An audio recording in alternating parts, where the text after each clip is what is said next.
దానంపై అనర్హత వేటేయాలి, స్పీకర్కు బీఆర్ఎస్ ఎమ్మెల్యేల వినతి. కాంగ్రెస్లో అంతర్గత కలహాలకు తాము బాధ్యులం కాదని వ్యాఖ్య. దానం సభ్యత్వం రద్దయినట్లే అని చెప్పి వినోద్ కుమార్ చెప్తున్నటువంటి మాట. ఇక ఖైరతాబాద్ ఎమ్మెల్యే దానం నాగేందర్ కాంగ్రెస్ పార్టీలో చేరిండు. కాంగ్రెస్ పార్టీలో చేరిన తర్వాత టీఆర్ఎస్ పార్టీ ఎమ్మెల్యేలు పోయి స్పీకర్ను కలవడం జరిగింది. అతని పైన అనర్హత వేటు వేయాలని చెప్పి చెప్తా ఉన్నారు. ఇక్కడ అసలైన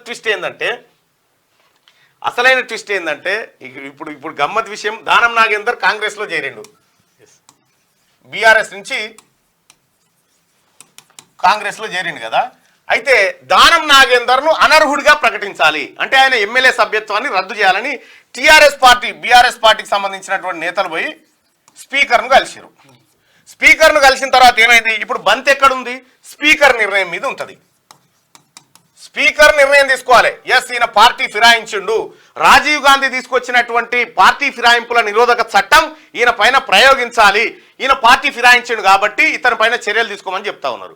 అయితే గమ్మత్ విషయం ఏంటంటే ఇక్కడ అసలు కిట్కు స్పీకర్ అనేటువంటి వ్యక్తి ఆయన ఇష్టం ఉన్నప్పుడు నిర్ణయం తీసుకోవచ్చు, పలానా టైంకి తీసుకోవచ్చు చెప్పరు, ఇంకెవరికి లేదు. ఆయన ఇంకొక 4 ఏళ్ల తర్వాత ఎస్ నువ్వు పార్టీ ఫిరాయించడం నీ సంగతి ఏందని పిలిచే అవకాశం కూడా ఉంది, పిలవకపోవచ్చు కూడా. కాబట్టి స్పీకర్కు ఉన్నటువంటి విచక్షణాధికారాలతోటి ఇప్పుడు బీఆర్ఎస్ పార్టీ కుడిదిల పడ్డ ఎలుక లెక్క అయిపోయింది. ఏ పార్టీ నుంచి వచ్చినా కూడా స్పీకర్ చేయాలనుకుంటే వెంటనే నిర్ణయం చేయొచ్చు, వద్దనుకుంటే ఆపేయచ్చు. దానం నాగేందర్కి వచ్చిన డోకా ఏం లేదు. ఇప్పుడు గతంలో బీఆర్ఎస్ పార్టీ కూడా కాంగ్రెస్ పార్టీ నుంచి చాలా మొత్తం చేరికలు 38 మంది ఎమ్మెల్యేలను వివిధ పార్టీల నుంచి బీఆర్ఎస్ పార్టీలో కలుపుకున్నాడు కేసీఆర్. మరి అనర్హత వేటేసి తర్వాత ఉప ఎన్నికలు ఏమైనా పెట్టిండ్రా? పెట్టలేదు, ఏమీ లేదు. అనర్హత వేసి ఉప ఎన్నికలు పెట్టింది ఏమి లేదు. అయితే ఒకవేళ దానం నాగేందర్ని కనుక రిజైన్ చేయిస్తే, దానం నాగేందర్ రిజైన్ చేయిస్తే ఏమవుతుందంటే ఖైరతాబాద్ ఎమ్మెల్యే సీట్ ఖాళీ అవుతుంది, ఈయనను సికింద్రాబాద్ ఎంపీగా పోటీ చేయించేటువంటి అవకాశం ఉంటుంది. తద్వారా మళ్ళీ ఉప ఎన్నిక ద్వారా మళ్ళీ అది గెలుచుకోవచ్చు.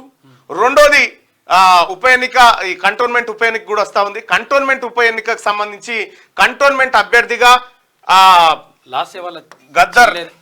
గద్దర్ కూతురు లేదా అద్దంకి దయాకర్ పేర్లు వినిపిస్తా ఉన్నాయి. ఇక్కడ ఇదే కంటోన్మెంట్ నుంచి బీఆర్ఎస్ పార్టీకి సంబంధించి ప్రస్తుతం మరణించినటువంటి లాస్యా ఎవరైతే ఉన్నారో లాస్యా నందిత వాళ్ళ సోదరి అడుగుతా ఉంది మాదే అని. నెక్స్ట్ ఆర్ఎస్ ప్రవీణ్ కుమార్ ను కూడా ఇక్కడ నుంచి రంగంలోకి దింపాలని ఆలోచిస్తున్నట్టుగా తెలుస్తా ఉన్నది. ఇక ఆర్ఎస్ ప్రవీణ్ కుమార్ ఇప్పటికే నాగర్ కర్నూలు ఎంపీ స్థానానికి పోటీ చేస్తున్నట్టుగా మనకు అర్థమైతా ఉంది. అయితే ఇది కూడా ఇంకొక ఆప్షన్ గా పెట్టుకున్నట్టుగా తెలుస్తా ఉంది. సో మొత్తానికి ప్రస్తుతం కాంగ్రెస్ పార్టీకి 64 ఎమ్మెల్యేలు ఉంటే దానం ఎంట్రీతోనే 65 అయింది, ప్లస్ ఒకటి సిపిఐ 66 ఎమ్మెల్యేలు బలమైంది. ఇప్పటికీ 66 ఎమ్మెల్యేలో ఇప్పటికీ ఒకటే గేట్ కాబట్టి మిగతా గేట్లు ఎత్తితే మిగిలేది 2BHK అని అంటారు. 2BHK అంటే 2B అంటే బాబ్ బేటా, కేసీఆర్ కేటీఆర్, హెచ్ అంటే హరీష్ రావు, కే అంటే కవిత. ఈ 4 మిగులుతారు బీఆర్ఎస్ పార్టీలు అనేది కాంగ్రెస్ పార్టీ చేస్తున్నటువంటి ట్రోలింగ్.